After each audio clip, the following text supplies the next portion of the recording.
Hi, I'm Lieutenant Justin Sinnett. This is a day in the life of a safety officer. Metro Fire, what is the address of the emergency? What's on fire? Multiple calls reporting flames coming from the roof.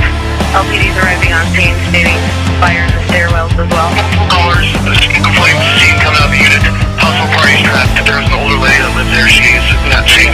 Right, medium-sized, two-story multi-family. We have smoke and flame showing. Alpha side. WSM command. We're in the offensive strategy. We do have extension to the second floor.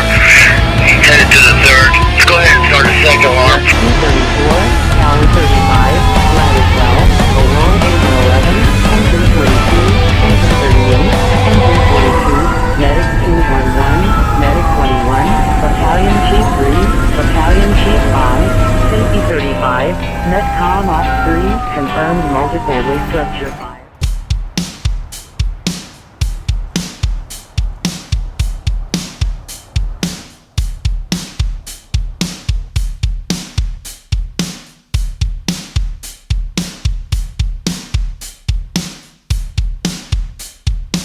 So we had three fires last set. We burned in the morning, and then we had caught a fire in Battalion 4. So my backup set of gear was in the wash, and my primary set of gear was all sweaty, so I'm gonna have to kind of put my gear back together. All right, now I'm ready to jump in and go, just in case we drop a call in a couple minutes. And there's weird firehouse traditions of who removes gear. So this fire department, South Metro, it's usually you remove your own gear, and you're really the only one that usually touches it. So I set it up, I get it ready just in case we get a call at shift change, and make sure I'm all ready to go. And then I go upstairs and talk to Dave.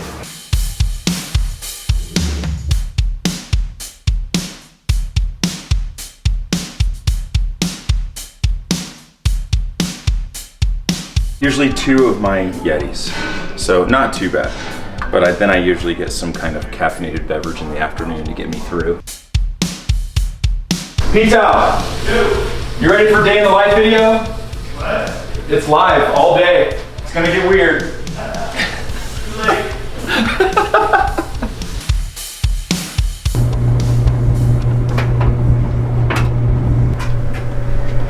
Exact natural, Justin.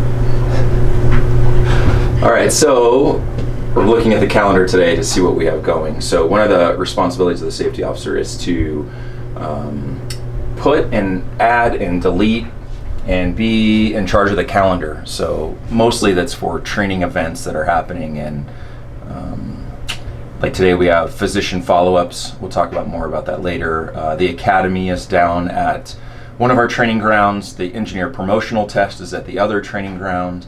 And then we have some crews working inside our EMS sim lab, which is down at Mineral. And then we will go to one of the training grounds, and we're going to do some battalion chief task book reps. So we actually have 3 guys that are in battalion chief task books, and we're going to put them through some reps and ensure that they are being prepared to be a battalion chief in the future.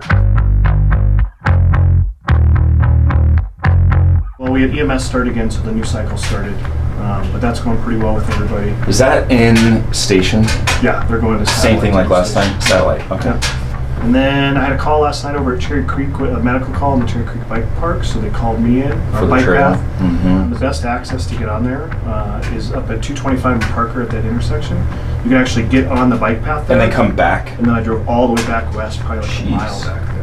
Okay. So, and then we got a medic unit in there too, and they transported. But perfect. Yeah, it was good. It's good to know. To figure out how to get through, there. So, other than that, man, the truck's good. Okay. Cooler should be iced up. You're full of fuel. And thank you. Sounds good. Go get it today. Yeah. Have a good 4-day. All right. Have fun doing interviews. Yeah. Yeah. All right, buddy. See ya. See ya. So I'll follow up on that today and get something out to the group after I speak with Chief Anderson over there. So we'll go down in the afternoon. It's good to go. Yes, sir.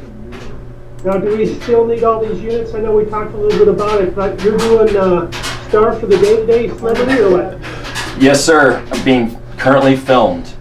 So we'd like to do a full smash if that's all right with you. Morning. Morning. was going to see what that fire was. So as safety officer, we carry a cooler full of drinks, Gatorades and waters and some snacks. All safety officers and a lot of the trucks carry what's called a RIT pack, R-I-T pack, and it's a rapid intervention team. Some differences in our pack, you'll notice we have this orange cover over our cylinder that says safety and then a safety 35. Basically distinguishing that we're a safety officer and we're easily identifiable.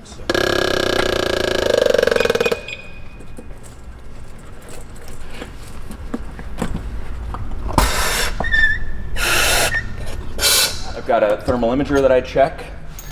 Basically this just allows me to see hot and cold items. We'll turn it on and have it fire up and then just determine that it's working appropriately and then my battery's good. So you can see my helmet, my pack, and then usually you can see some kind of handprint. And that's it. Turn this off. The last thing that we carry as safety officers is a gas meter. And this gas meter does the usual, oxygen, carbon monoxide, hydrogen cyanide, but also does one gas that is a crossover with carcinogens. So this can tell us if carcinogens were present in the air for our fires. We got friends. First round was twins. They just found out they're having another round of twins. Well, double twins? Double twins. See, they're already ready. They're like, we know how to do this. And they embrace the chaos. Thanks so much. Right back. Was last year your first year of doing this? Correct. Okay, so we'll compare from last year. So this is just a summary for you and for wellness. Wonderful. Thank you. All right, so I have a clean bill of health. So I did my physician follow-up. So every year, the department puts us through a rigorous test of medical checkups, health checkups, just to ensure that we can do the job. It goes through blood work, it goes through a urinalysis, it goes through a carotid ultrasound to determine our cell thickness and if there's plaque in our carotids. It does an EKG test. It does, man, there's so many tests. Basically, doc says, I'm good. I need more vitamin D, so we got to spend some more time outside today and to follow up with my PCP for some other things that are actually pretty minor. So know that if we get a fire today, I'm good to go do work. We're gonna stop by Fleet real quick. They have a new cooler for me to put in the back. Our fleet is in charge of all our apparatus and vehicles.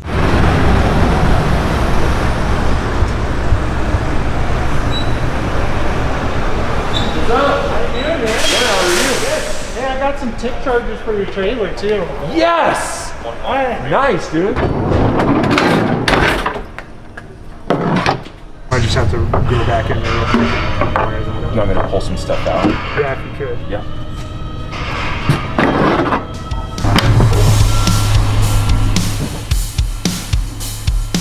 So Sean did his 360, dude. He pulled a 2.5 to the Charlie side.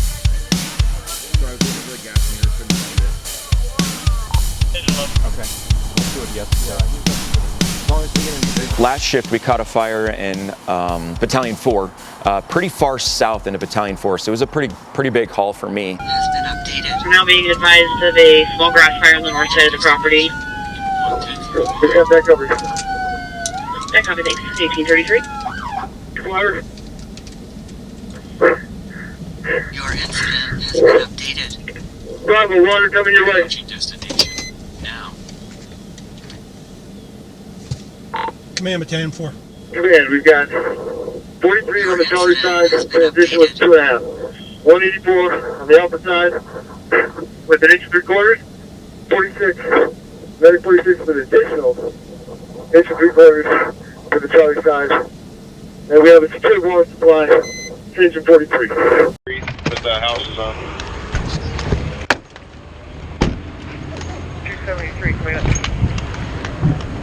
73. Set up close to the front. I'm taking a death gun here. Don't start until I can get away. 360, I'm gonna deck gun this house. I like it. Make sure people are out of my way. Got it. Urgent. 184, go. We have a structural collapse, interior on the outside. Copy that, all units. We have structural collapse on the outside. Again, this is a defensive fire. There's no reason to get close. We got exposure line. We have a deck gun about to go in operation. Let's make sure we protect the Delta 1 exposure and the grass fire. That's our priority.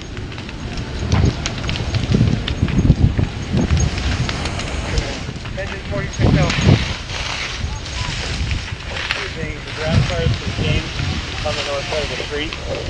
Second thing is, it doesn't look like the engine reported that the engine system is operating on the alpha side is safe. If you're okay, we'll replace it with a blitz fire. Hey guys. It's run and drowned, huh?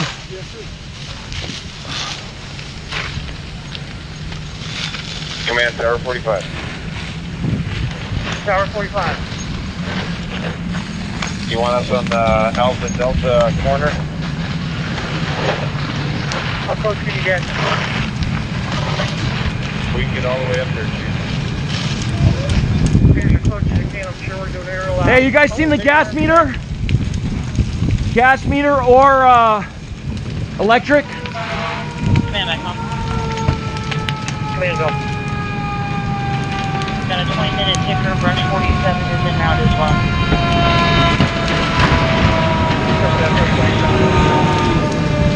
You got your 20-minute ticker?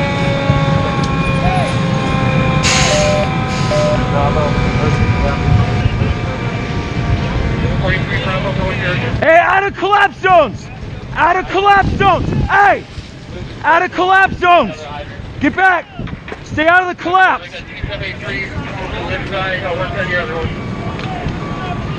Man, safety 35. Safety 35. 360 complete.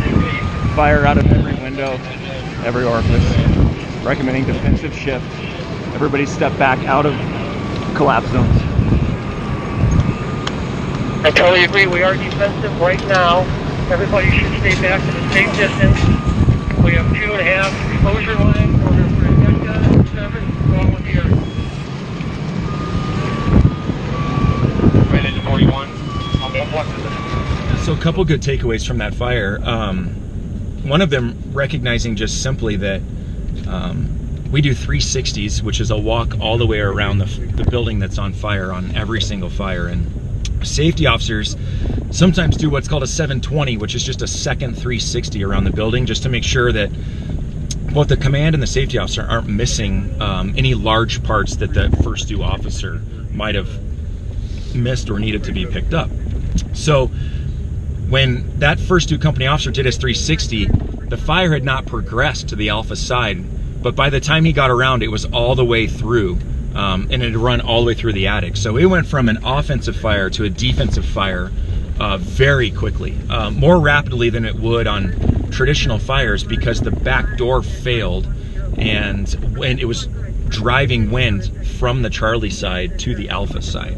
So as a safety officer, defensive fires can be easy and can be difficult because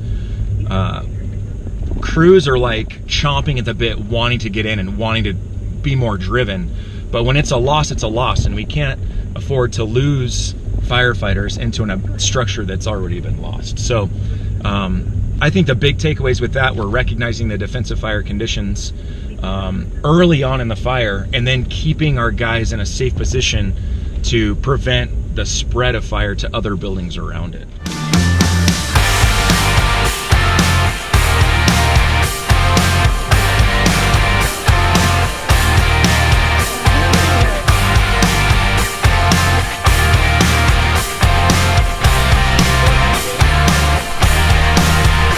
Going up to 3.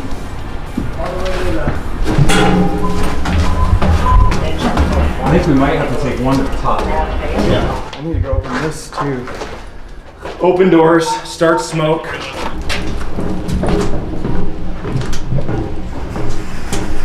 Yeah, Yeah, that smoker's working. We're good on floor 1. Okay, I think we're getting close. We'll go do our debrief with the crews.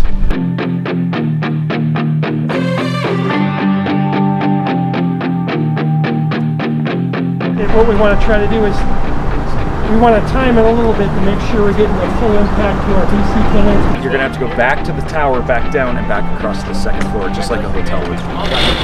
Perfect. Thanks.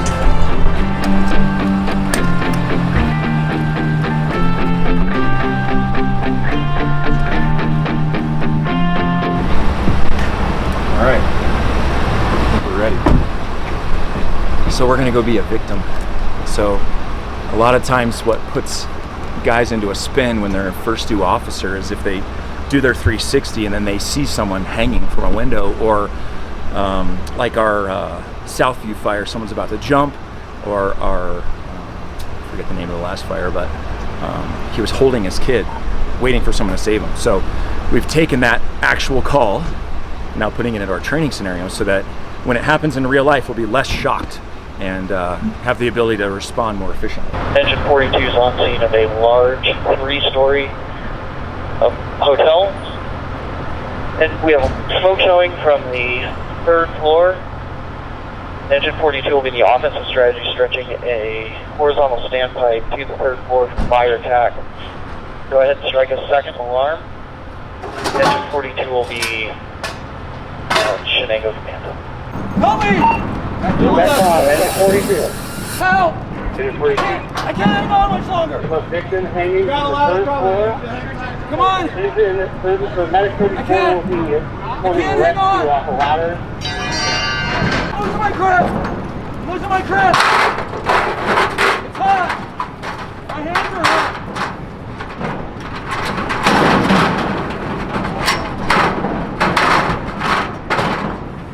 Let's come in at 1 time. I'm really scared. I'm really scared. Copy. My roommate's still in there. My roommate's still in there. Your roommate's still in there. Yeah, he's still in there. I don't know where he is. I haven't seen him. Last door on the left is your apartment. It's coming down the hallway.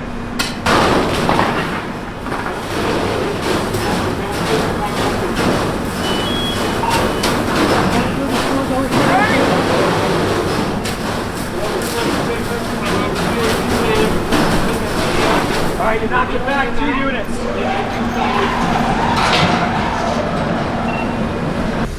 You just put a hole in this and roll her in the attic. Run in the attic, the whole 3rd floor attic. It's a 3rd floor fire. It's burned up one apartment. The victims were found in an adjacent apartment where the door was left open and they got a couple breaths of smoke and then ran to their window. So they have fire out in that apartment, but we just told them that it worked its way into the attic, and it's running the attic of the 3rd floor all the way down. So they're calling for a second line. And what we're doing is we're stretching out this scenario for the battalion chief candidate to ensure that he eventually is going to call defensive or pull everybody out and transition from an offensive attack to defensive. Specifically want to do that after, if we can, a primary search to make sure we have everybody out. So we're going to keep feeding them a couple primaries at a time to stretch out the scenario and keep giving it hotter and hotter fire conditions until he just says, all right, that's enough, everybody get out.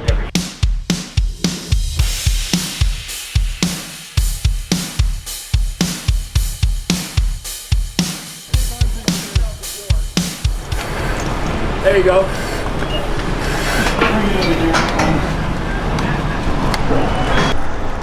Engine 42.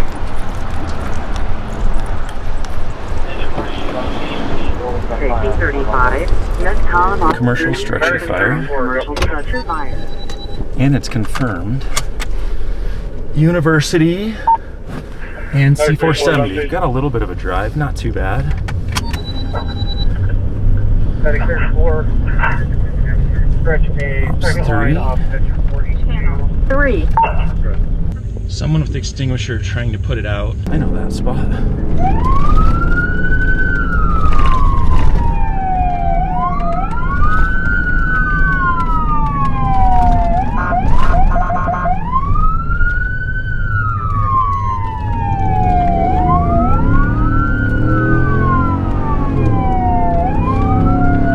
this is when I'm trying to think about the building.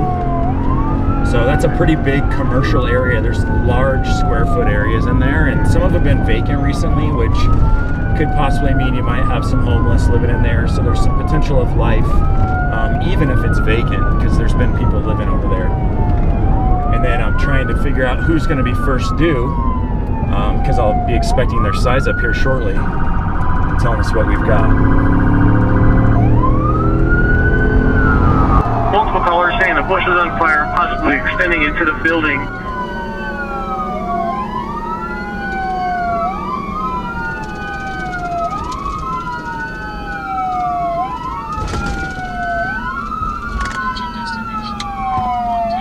Hey, 17, so we may want to just pick this up right here off the street.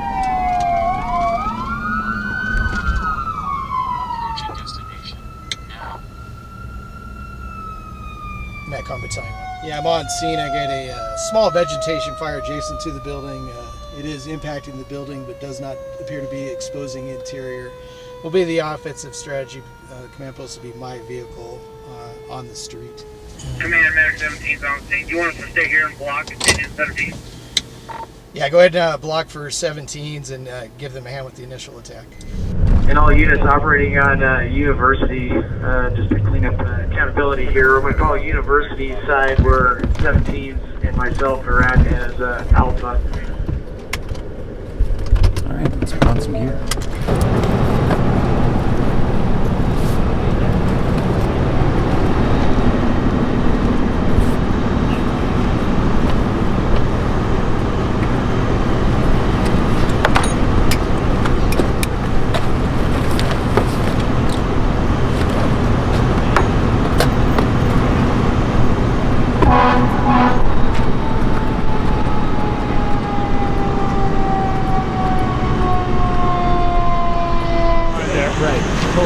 Is there any wood holding up that stucco?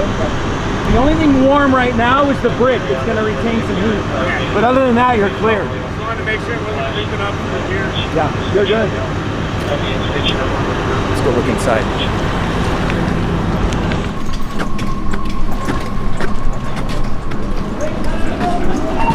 Is there haze in here? That's all clear. Good. Yeah, we've got brick exterior and then a Sweet.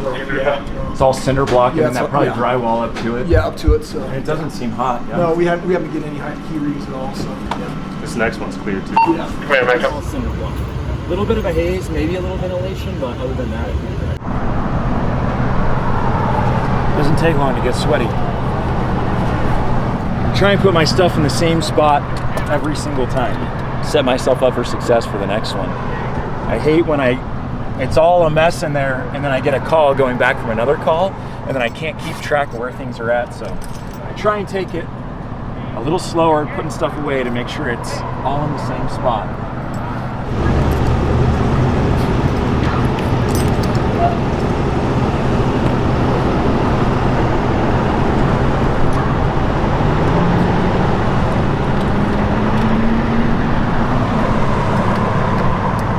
All right, ready for the next one? All right.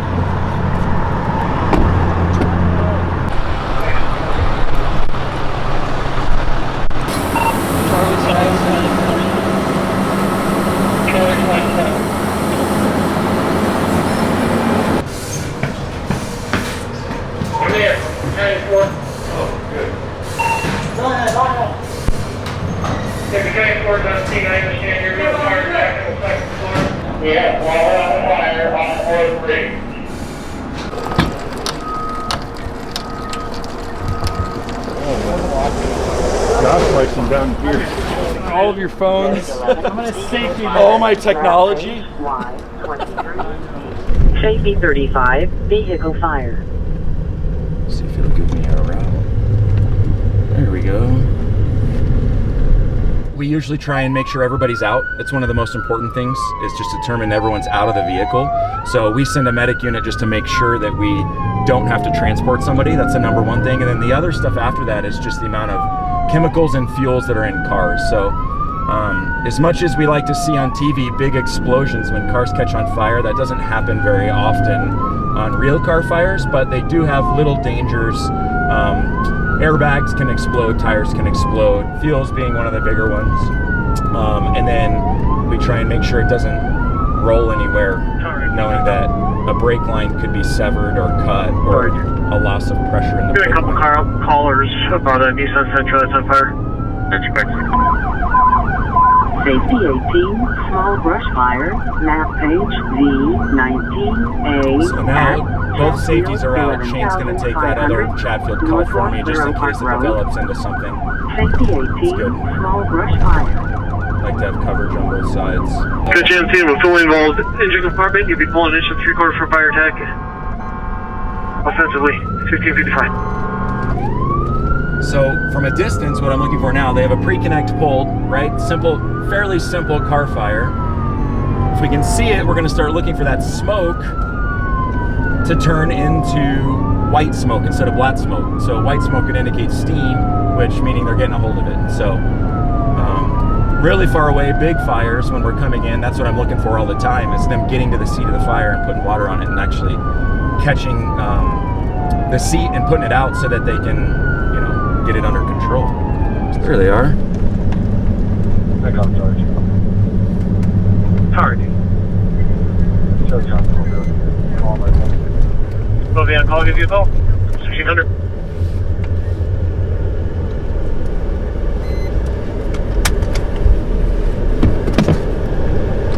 Let's go see what they have to say.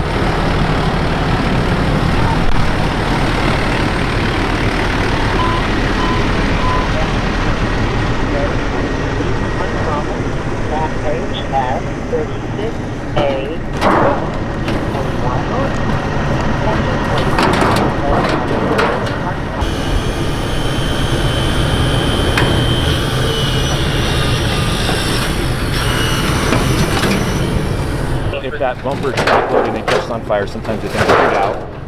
But now that everything is mostly cooled, we're looking better. So I'm just gonna, from a safety officer standpoint, like it's pretty much done. There's not a lot for me to look at, but I'm just gonna recap what the officer's already done. So I'm gonna look for any fuels that might be leaking, any lines that might need to be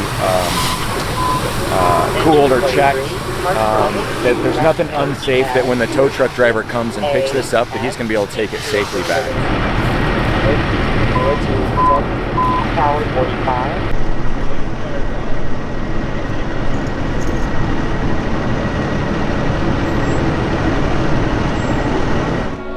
Engine 17, medic 17. I'm going to do what we're using as our test this year for our fitness level, and it's called the Cooper test. So basically, I'm going to do my best to run as much as I can, as many miles as I can in 12 minutes.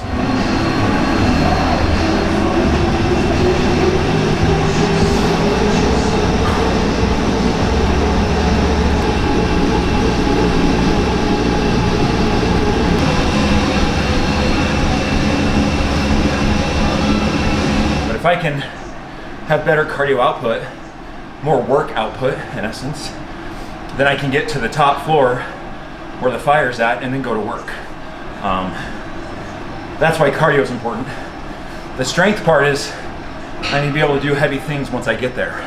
So it's kind of that, I like to look at it like the cardio is the beginning and the strength and the endurance is the rest of the call.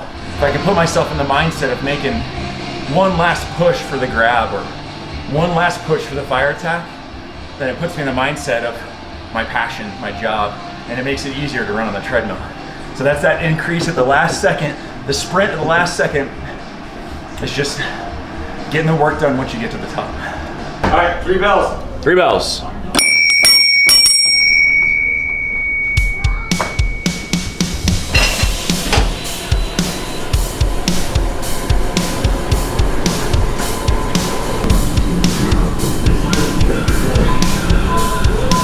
Oh, that's right. I forgot that asphalt. That's why I was like. We had a good day today. We were fairly busy. Being in the fire service isn't about going through the academy and be like, all right, check. I know everything there is to know. You can't train enough. You can't train enough for a job that can kill you. So it's a learning education from the moment I started at age 22 to now that I'm still every day learning. When we were doing battalion reps again today, I was learning. So I think the perfect candidate is the one that's open to be educated and humbled their entire career, because just when you think you've seen it all, you haven't. Something else happens that you need to learn from. I almost have 20 years on the job, and I still get like butterflies and giddy the moment I get here and recognize that this is what I get to do for a living for 48 hours. 48 hours is a long time to be at work. It's a long time to be away from your family, and sometimes you get worked in 48 hours where you go home and you're exhausted and you're not the dad that you'd want to be. You might need a nap. You might snap a little sooner than you should have. But man, I have 4 daughters at home and my wife, and those guys are the ones that support me and carry me through it. It's essential to me. The only way that I can make it work is with that rock of my family at home.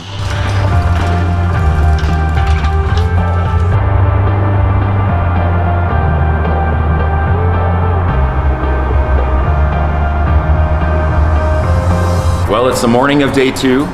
We slept all night last night. Unfortunately or fortunately, we did not get any calls last night, but that's just kind of how it goes sometimes. As a safety officer, we are the ones that go out all night long, or we sleep all night. I would say we more commonly sleep all night.